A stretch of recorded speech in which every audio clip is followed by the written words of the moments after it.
샬롬 샬롬. 하나님 사랑합니다. 여러분 주 안에서 사랑합니다. 열왕기하 6장 말씀이죠. 1절에서 33절 중에서 14절에서 23절 중심으로 우리와 함께한 자가 많으니라 두려워하지 말라, 이런 내용의 중점을 두고 함께 은혜를 나눕니다. 14절에 보니 왕이 이에 말과 병거가 많은 군사를 보내매 그들이 밤에 가서 그 성읍을 에워쌌더라, 이렇게 시작이 되죠.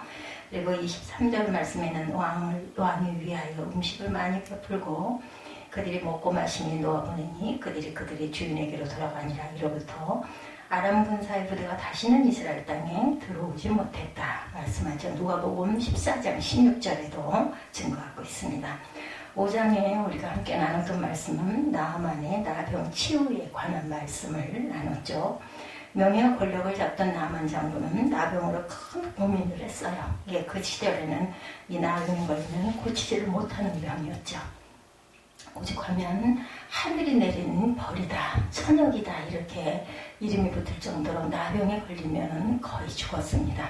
그런데도 뜻밖의 이렇게 이스라엘의 포로로 잡혀온 어린 소녀를 통해서 이스라엘의 엘리사가 이렇게 고친다, 죽은 병도 죽는 사람도 고친다라는 소리를 듣고 그에게 가서 청하면 나병을 고칠 수 있다라는 그 소문을 듣고 아람 나라의 친서를 몸에 지니고 엘리사를 찾아가서 대고의 군사장관이 왕이 친서를 가지고 찾아갈 때 당연히 엘리사가 문 밖까지 나와서 마중을 할 줄 알았는데, 버선발로 달려나올 줄 알았는데 그러지 않아서 사실은 분노했던 부분도 있었죠.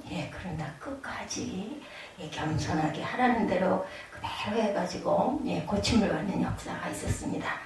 6번을 요단강에 담궈도 전혀 아무런 변화가 없었는데 7번째 물에서 올라왔을 때 큰 어린아이와 같은 피부가 되어서 기적이 일어나는 사건, 그것을 체험하죠. 과연 엘리사가 스승 엘리야에게 물려받은 그 갑절의 은사가 나타나기 시작을 합니다. 오늘은 또 다른 위대한 엘리사의 사역을 기록한 말씀인데, 당시 이스라엘을 위협하고 있던 강력한 나라는 아람이었죠. 아람 왕은 그 강한 군대를 앞세워 이스라엘을 침공해서 재물을 약탈해 가곤 했습니다. 백성들을 포로로 끌고 가 종으로 삼기도 합니다. 그런데 이상한 일이 일어나기 시작하죠. 언제부터인가 아람 왕이 군대를 이끌고 이스라엘의 함성을 급습했지만 번번이 실패를 하고 맙니다. 그 이유는 아람 군대가 공격한 이스라엘의 성은 만반의 전쟁 준비를 하고 철통 같은 수비를 하고 있었기 때문에 그 성을 점령할 수가 없게 되었어요. 그 일은 한두 번이 아닙니다. 열왕기하 6장 10절에 보면 이스라엘 왕이 하나님의 사람 자기에게 말하여 경계하는 곳으로 그 사람을 보내 방비하기가 한두 번이 아니다, 이렇게 말하고 있습니다. 이 말씀을 보면 아람 군대가 한 성에 도착하기 전에 이미 그 성은 많은 이스라엘의 군사가 공격을 대비하고 성을 굳게 방어하고 있었다. 그 일이 한두 번이 아니다. 오늘 보면 10절에 이렇게 증거하죠. 아람이 공격할 때마다 번번이 이런 일이 일어났다. 아람 왕은 그 이유가 무엇인지 생각합니다. 그가 내린 결론은 틀림없이 내부에 적자가 있어서 공격의 정보를 이스라엘에게 전하는 자가 있을 것이다, 이렇게 생각을 하죠. 그는 마음이 불안합니다. 내부 단속을 해야겠다고 생각을 하고 왕의 신복들을 불러 모읍니다. 그리고 우리 중에 적군과 내통하고 있는 자가 있는데 아무도 이 사실을 알려주는 자가 없다라고 질책을 하죠. 이때는 신하가 말합니다. 본문 12절에 보면 우리 왕이시여 아니로소이다 오직 이스라엘 선지자 엘리사가 왕이 침실에서 하신 말씀을 이스라엘의 왕에게 고하나이다, 이렇게 고합니다. 이 말은 왕이 아무도 듣지 못하고 혼자 있는 침실에서 한 말까지 이스라엘의 선지자 엘리사가 알고 그 나라 왕에게 정보를 준다는 뜻이죠. 황당한 이 신하의 말에 왕은 엄청 놀랍니다. 믿기지 않은 말이긴 하지만 그런 일이 아닌 곳에야 번번이 자기의 침공 계획을 이스라엘이 이미 알고 방어한다는 사실은 있을 수가 없는 거죠. 아람 왕은 다시 신복들에게 명령합니다. 13절에 너희는 가서 엘리사가 어디 있나 보라. 내가 사람을 보내어 그를 잡으리라. 엘리사를 잡아 없이 하지 아니하고 우리 이스라엘의 한 성도 곧 성공하지 못할 것이라는 거죠. 침공하지도 못하고 침공한다 하더라도 승리할 수가 없다. 엘리사만 잡으면 이스라엘의 성을 쉽게 점령할 수 있을 것이다라는 결론을 내리죠. 한 신하가 또한 왕에게 대답합니다. 그 엘리사라는 선지자가 도단이라고 하는 성에 머물러 있습니다. 왕의 생각에 도단이라고 하는 성에 있는 엘리사만 잡으면 다시는 이스라엘에 대한 공격의 정보가 새어나가지 않게 될 것이다 라고 판단을 하죠. 아람 왕은 말과 병거뿐만 아니라 많은 군사를 보내 아예 도단성을 완전히 에워싸도록 합니다. 도간에 든 쥐처럼 엘리사는 꼼짝없이 갇히게 되죠. 엘리사와 사원이 이상한 김새를 느꼈는지 아침에 일찍 일어나 성 밖을 살펴봅니다. 눈앞에 전개된 상황은 여간 심각하지가 않습니다. 어제 저녁까지만 해도 아무 일이 없었던 성 밖에는 낯선 아람 군대가 포진을 하는데 군사와 말과 병거가 성을 완전히 에워싸고 공격할 준비를 만반의 준비를 갖추고 있습니다. 사울은 혼비백산에서 엘리사에게 달려와 고하죠. 15절에 보면 내 주여 우리가 어찌하리까 한탄을 합니다. 사울의 생각에 이 위기를 피할 길은 이제는 없다. 우리는 완전히 도안에 든 쥐다. 온 성이 적군의 말바꾸에 짓밟히고 무참하게 죽임을 당하거나 포로로 끌려갈 수밖에 없습니다. 이렇게 생각을 하죠. 엘리사 선지자는 사원의 보고를 듣고 이렇게 말합니다. 두려워하지 말고 우리와 함께한 자가 그리고 함께한 자보다 많다. 16절에 우리가 어찌하리까 15절에 사원의 눈앞이 캄캄합니다. 눈앞에 전개된 성밖의 모습은 두려움 그 자체였기 때문이죠. 수많은 적군의 병사가 겹겹이 성을 에워싸고 있고 전쟁에 능한 말들과 병거들이 숫자를 헤아릴 수 없을 정도로 빽빽히 성을 둘러싸고 있었기 때문이에요. 당연하죠. 적군 사령관의 명령만 떨어지면 도단서는 한것도 못하고 침략을 받을 수밖에 없는 상황. 성민들을 깨워 싸운다 해도 당연히 질 수밖에 없는 상황입니다. 15절에 그래서 부르짖죠. 내 주 우리가 어찌하리까. 오 마이 로드 what shall we do. 우리 어떻게 합니까? 이 부르짖음은 절망 자체였습니다. 아무런 대책이 없다는 거지 이제는 죽었다라는 말입니다. 15절에 보면 내 주여 우리가 어찌하리까. 16절에 대답하되 두려워하지 말라. 우리가 함께한 자가 그들과 함께한 자보다 많은 일하고 17절에 보면 기도합니다. 여호와여 원하건대 그의 눈을 열어 보게 하옵소서 하니 여호와께서 그 사환의 눈을 열죠. 그가 보니 불말과 불병거가 산에 가득하여 엘리사를 둘렀더라. 18절에 아람 사람이 엘리사에게 내려오매 엘리사가 야훼께 기도하여 이르되 원하건대 저 무리의 눈을 어둡게 하옵소서 하매 엘리사의 말대로 그들의 눈을 어둡게 하신지라. 19절에 엘리사가 그들에게 이르되 이는 그 길이 아니요 이는 그 성도 아니니 나를 따라오라. 내가 너희를 인도하여 너희가 찾는 사람에게로 나아가리라고 그들을 인도하여 사마리아에 이르렀다. 유인해서 사마리아에까지 끌고 가죠. 자, 이 도단성의 상황은 우리가 살고 있는 이 세상의 한 단면일 수도 있다는 것을 우리가 생각해 봅니다. 아무런 대비책도 없는데 감당할 수 없는 어려운 일들이 불시에 닥쳐오는 그런 세상입니다. 세상 모르고 잠자고 일어나 성문을 열어보니 적군들이 성을 포위하고 금방이라도 공격해 올 것 같은 일촉즉발의 위기를 당한 게하시처럼 우리도 오늘날 눈을 떠보니 우리의 주변에는 수많은 어려운 일들이 우리를 에워싸고 있는 경우들을 수없이 경험하게 되는 세상. 우리를 공격하는 적대 세력은 한두 가지가 아닙니다. 잘 나가던 직장에서 어느 날 해고장이 날아들 수도 있고 우리를 공격해온 적대 세력이 이렇게 우리에게 어려움을 줍니다. 건강을 지키기 위해 매일같이 열심히 운동도 하고 음식도 몸에 좋다는 것만 가려 먹으며 조심했음에도 불구하고 갑자기 병마가 우리를 닥치기도 합니다. 치열한 경쟁 사회에서 밀려나지 않을까 하는 두려움도 우리를 놀라게 할 수도 있습니다. 그뿐만이 아니죠. 예기치 못한 불의의 사고가 일어날 수도 있고 천재지변으로 하루아침에 짓고 가족을 이룰 수도 있는 이 세상에서 우리는 살아가고 있습니다.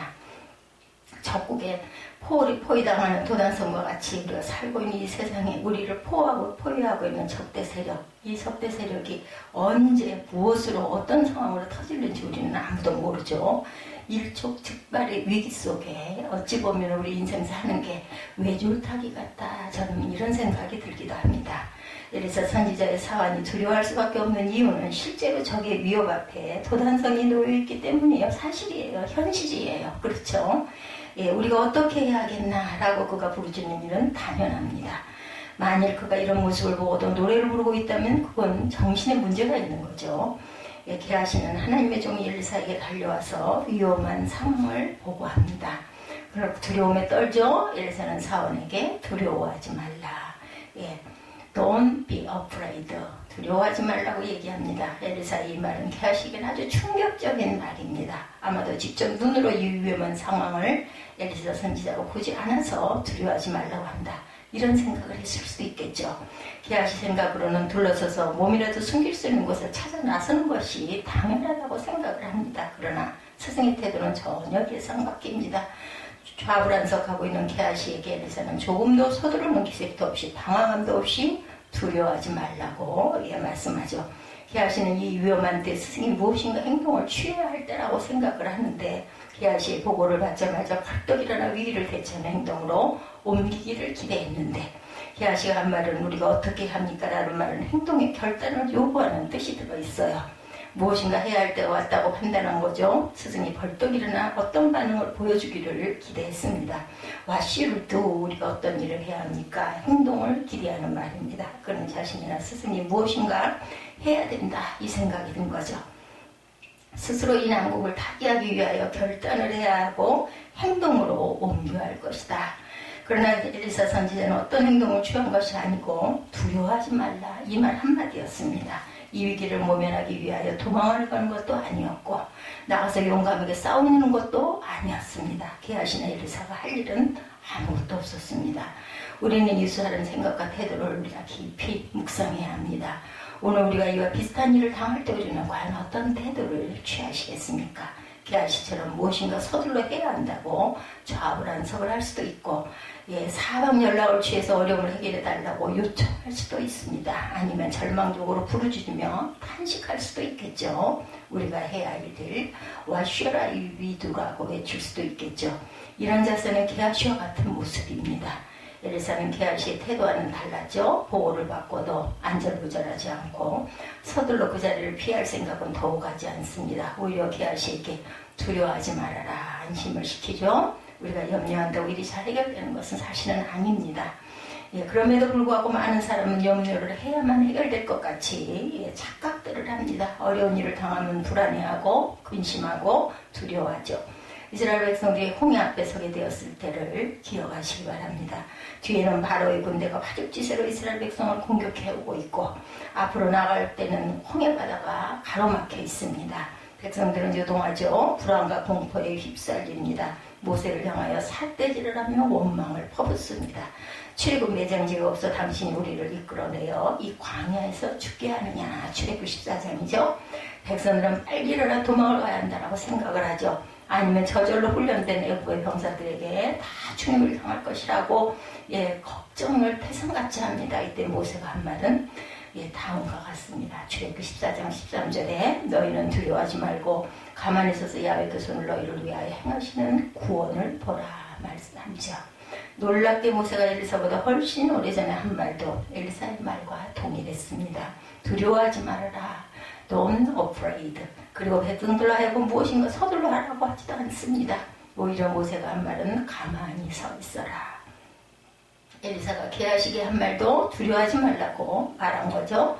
그리고 무엇인가 하라고 시키지도 않습니다. 하나님께서 하시는 역사를 지켜보라고 하죠. 오늘 우리가 할 수 있는 것은 많아 보이지만 사실은 그렇지 않습니다. 극히 제한적입니다. 내가 무엇인가 잘해서 두렵고 큰 일을 해낸다고 생각한다면 큰 착각이죠. 더구나 큰 어려움에 처하게 되죠. 더욱 우리가 할 일은 더더군다나 없습니다. 어려우면 어려울수록. 그럼에도 불구하고 사람들은 내가 무엇인가 해서 그 어려움을 해결하고자 발버둥을 칩니다. 특히 그리스도인들은 이 점을 우리가 명심해야 됩니다. 먼저는 두려워하지 말아야 합니다. 엘리사는 두려워 떠는 게하시게 말하죠. 16절에 우리가 함께한 자가 그들과 함께한 자보다 많다. 엘리사는 스스로 이 위기를 타하기 위하여 벌떡 일어나 행동을 취하지도 않았습니다. 17절에 그가 한 일은 게하시의 눈이 열리기를 기도한 일밖에 없죠. 17절에 야훼여 원하건대 그의 눈을 열어 보게 하옵소서.